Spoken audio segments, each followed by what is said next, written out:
Good morning and good evening, good afternoon saan man tayong sulok ng mundo naroroon ngayon mga ka-BTV. Mega love shoutout po sa lahat ng ating mga subscriber, especially sa ating mga kapwa OFW. Pag-usapan po natin ang babala po ng ating Vice Presidente sa ating mga kababayang Pilipino na kung saan ay kanyang sinabi ang kanyang babala sa atin about sa ating bansa at sa darating na 28 election. Pakinggan po natin ang kanyang pahayag at babala para sa sambayan ng Pilipino. Vice President Inday Sara Duterte, welcome back to the Netherlands. Kamusta po kayo, ma'am? Thank you for the welcome, and I welcome as well our mga kababayan na galing sa iba't ibang bansa na nandito sa Den Haag. I'm okay, walang problema. VP Inday, I think a lot of people wants to know, kamusta po ang inyong ama, ma'am? That's the burning question naman all the time. Okay lang naman siya, wala pa siyang problema. We had productive discussion about politics. So, ang gusto lang, naubos yung oras namin sa kakatanong niya sa estado ng politika sa Pilipinas. Ma'am, it seems that notably 30 minutes early yung pag-out niyo, ma'am. Is this a new development? Kasi 2:45 pa man, ma'am, wala pa nag 3 o'clock. 1:30, 2:30. O, saan na sa Mandi ay? 2:44 pa, ma'am. Malit may ang oras ko. Sa? 2:44 pa, ma'am. 44, so 15 minutes early. Mga 20. Wala akong kabantay. Wala akong kabantay. Okay. Actually. But everything is okay naman so far, ma'am. Di tingali to, no? Wala ka, VP. Actually, nag-chismis magod mini Pierre ni kaganina. Tapos, sulti na ang security na I have to go daw, I have to go. And then PRD requested 5 minutes extension para lang mahuman ang chismis ba. But said no, not today. But on any other day, yes. So I was thinking maybe, I don't know. Okay. I do not know. Basta na siya lain na schedule pa. Okay. VP Inday, yung recently concluded mo na meet and greet sa London, nakita ng buong mundo na solid talaga ang suporta sa iyo ng taong bayan. That's basically the trust and confidence of overseas Filipino workers just for London alone. How do you feel, ma'am, seeing that particular crowd?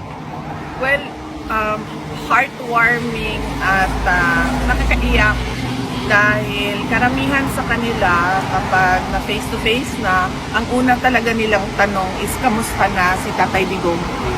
At kung hindi man yan, ang sinasabi ay ipaabot mo yung aming pagmamahal at pagdarasal kay Tatay Digong. So, karamihan talaga doon yung kanilang pangungulila kay President Duterte.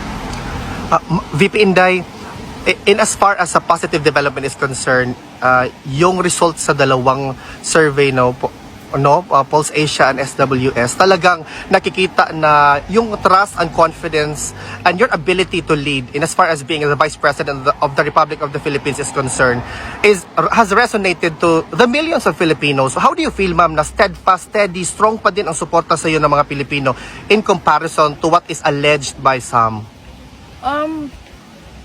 On that point, I am truly blessed, no? Favored ako ng Diyos sa ganyan na bagay. Hindi ako makapag-explain sa mga surveys dahil hindi ko naman alam paano yan ginawa o kung sino ang nagpagawa niyan. Pero lagi lang talaga ang sinasabi ko kapag merong survey na lumalabas ay nagpapasalamat ako sa patuloy na pagtitiwala ng ating mga kababayan sa akin, sa aking mga kasamahan sa OVP at syempre sa aming opisina. VP Inday, on a different matter, were you able to watch or perhaps read a transcript of the State of the Nation's address ni BBM? Hindi ako nanood ng SONA like last year, and wala akong planong basahin ang nilalaman ng SONA o kahit man lang summary dahil I truly believe it is a waste of time of the Filipino people. VP, marami po ang nagtatanong, how do you maintain the radiant glow na talagang shining, shimmering, splendid ka talaga? From sauna to beauty and wellness. Akyat puti. Kasi ma'am, ang dami nagtatanong ma'am, how do you keep such a radiant glow knowing na kabilat kanan yung atake sa iyo ma'am, may it be personal or political? Hindi ko lang alam ha, sandali lang. Gusto ko lang matanong kung hindi ba ganito ang glow ko noon, 2022? Ganito. Actually, mas ma'am, mas grabe. Yes. Grabe, Jud. Wala man kasing difference sa akin simula nung 2022 hanggang ngayon. Siguro nadagdagan lang yung skincare kasi nga. Kasi ko, ma'am. Kasi nagkakaedad, di ba? Pag mahirap na pag 38 ka lang, tapos nagmumukha kang 68. kaya siya kapag Mag-guilty, mapuntaan na yun. Ma'am, wala akong pinapatama. Kasi meron tayong kilala na 68 pa lang pero mukha ng bangkay. Kailan may ako, kailan Wala naman nagbago sa akin pa simula nung 22. I think in fact before 2022. Pareho lang yun. Yun lang na meron na akong awareness ngayon sa aging ng mukha. Kaya meron ng mga Sunblock, ma'am. oo, meron ng mga yung sinusulat ng dermatologist na skincare. Okay. VP, meron bang gustong ipahatid si former president sa mga Pilipino, ma'am, na alam niyo naman talaga, ma'am, we have been doing this for more than a year, but strong and steady pa din. In fact, ma'am, on Wednesday, we actually have a gathering prepared to echo the voice of Filipinos from all over the world. Yes, oo. Meron tayong rally sa Wednesday, July 29 sa harap ng ICC, and this is a Free Duterte Now rally, and we will talk about the injustice that was done to President Rodrigo Duterte. Pinaalam ko ito kay President Duterte at sinabi ko sa kanya na I do not think this will help your case since from previous rallies napapansin namin na kinukuha ng ICC yung mga sinasabi natin at ginagawa nilang basihan sa kanilang mga desisyon. And then he said na bakit pa kayo mag-rally? What for? Sabi ko, para lang malabas namin yung galit namin. At marinig ng buong mundo yung galit ng mga Pilipino sa ginawa sa iyo. And then sabi niya, okay, bahala kayo kung yan ang gusto ninyo. But I warned him that it will not help his case, and he said no, okay na. Kung ano yung gusto niyo.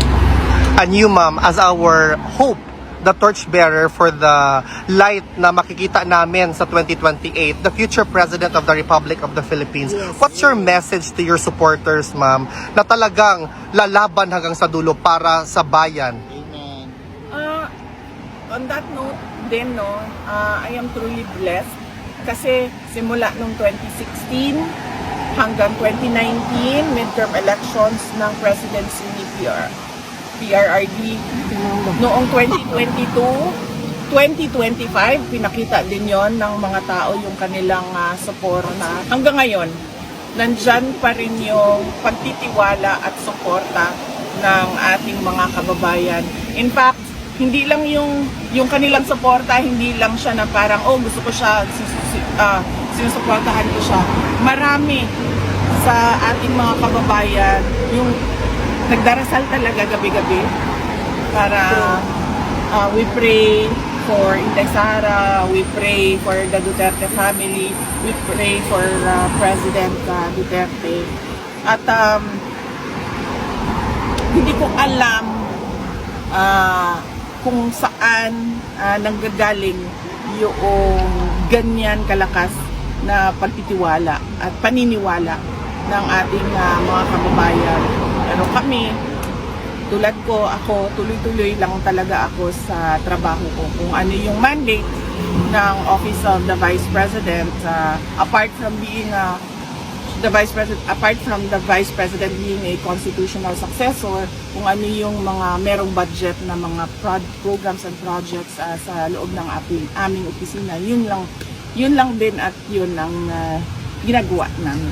VP Inday, on behalf of the Filipino all over the world, asahan niyo po ang suporta namin sa 2028. Duterte!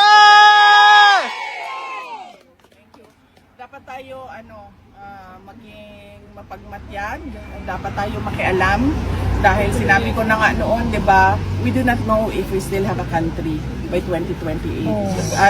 And at the rate that this dictatorship is going, we do not even know if there will be elections on 2028. Just keep Kaya- praying, ma'am. Kaya, yes ma'am, yung unang-una, dasal. Tapos pangalawa, kailangan talaga tayo makilahok, makialam, pumuna sa ginagawa ng administrasyon. Maraming salamat. Question ka? May question ha. Last year sana po ni PBBM, nabanggit po niya yung mahiya naman tayo. And then according to him ma'am, he's the na na-expose about sa corruption, especially po sa flood control scheme. And then sabi po niya, wala daw pong administrasyon, yung mga nakaraan, ang may nagawa tungkol dito. Siya lang daw po ang may mga natakulong and then may na-froze na asa. Wala naman siya napakulong sa flood control scandal eh. At saka, yung sinabi niya na mahiya naman kayo, it was a PR stunt na sinali nila yung linya na yon sa speech niya na nag-backfire. Dahil ang katotohanan naman kasi talaga, ghost projects yung flood control kung hindi man substandard, unfinished or substandard projects.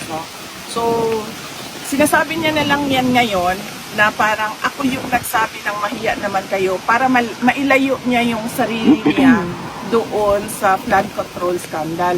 Unfortunately, hindi niya pwedeng gawin na ilayo niya yung sarili niya doon sa korupsyon sa flood control scandal kasi siya yung pumirma ng budget. Yan yung inuulit-ulit ko na it is doon sa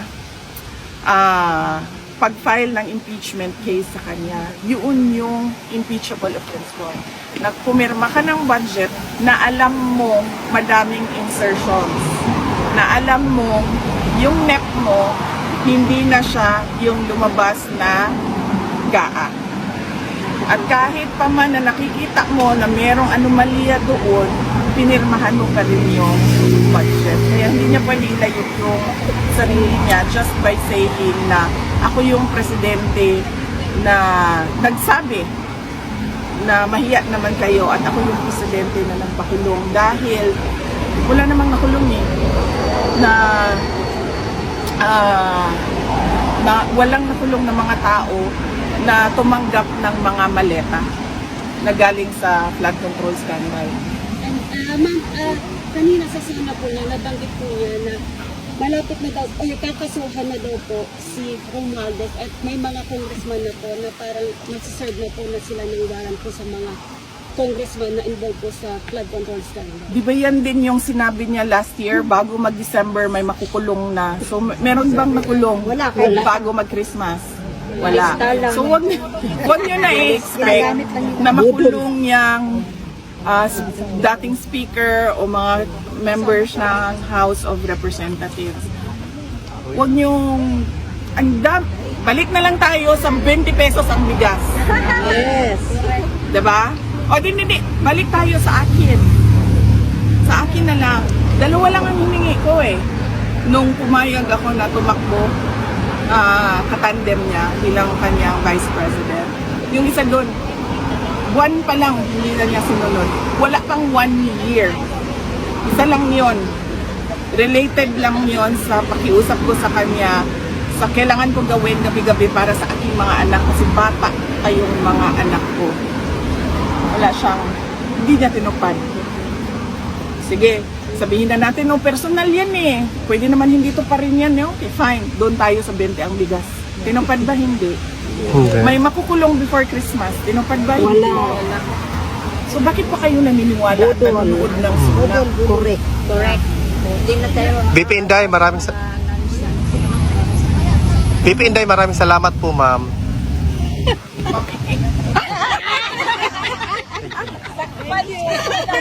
Picture na ta, ma'am. Sa totoo lang po mga ka-BTV, hindi malayong mangyari dahil yan po talaga ang plano ng gobyerno ni Marcos.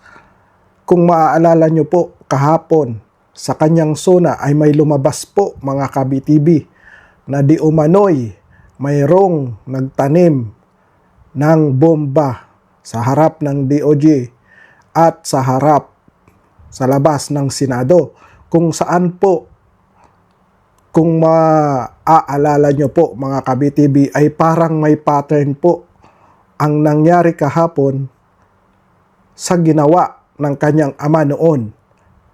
Bakit ko po nasabi sa inyo at bakit po nasabi ni VP Inday Sara Duterte na baka walang maganap na eleksyon sa 2028? Dahil po sa mga nangyayari ngayon sa ating bansa ay halos parehas po ang pattern noong sa kanyang ama, ang presidente ng Pilipinas, na kung saan ipinakulong din po yung mga kritiko at mga lumalaban at pumupuna sa kanilang korupsyon noon na mga senador.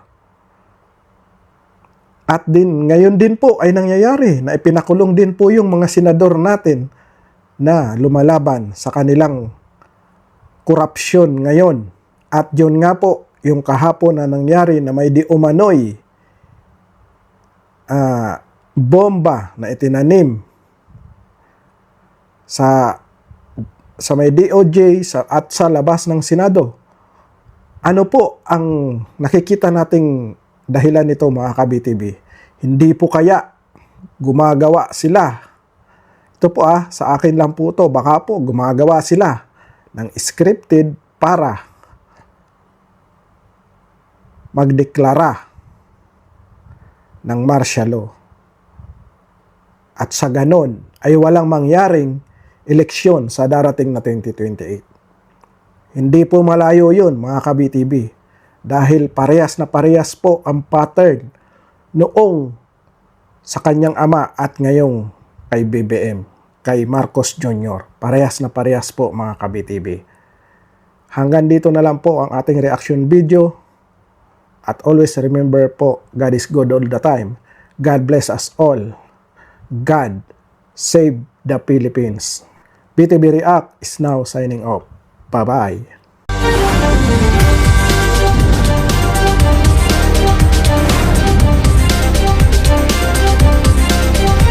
Thank you so much. BTV friends, please subscribe, like, comment and share.